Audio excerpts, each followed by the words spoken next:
19-28 வரைக்கும் கர்த்தர் கட்டுண்டவர்களை பெருமூச்சை கேட்கவும் கொலைக்கு நியமிக்கப்பட்டவர்களை விடுதலையாகவும் தம்முடைய உயர்ந்த பரிசுத்த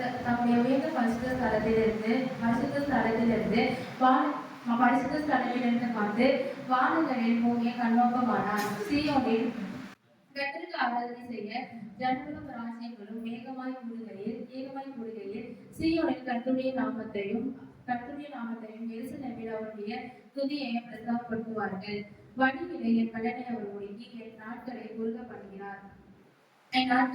பண்ணுகிறார். அப்பொழுது நான் என் தேவனை பாதி வயதில் எடுத்துக் கொள்ளாதையும் உங்களுடைய வருஷங்கள் தலைமுறையாக இருக்கும். நீர் ஆதியிலே பூமியை அஸ்திவாரப்படுத்தினீர். வானங்கள் உம்முடைய கரத்தின் கீழே இருக்கிறது. அவைகள் அழிந்து போம். நீர் நிலைத்திருப்பீர்.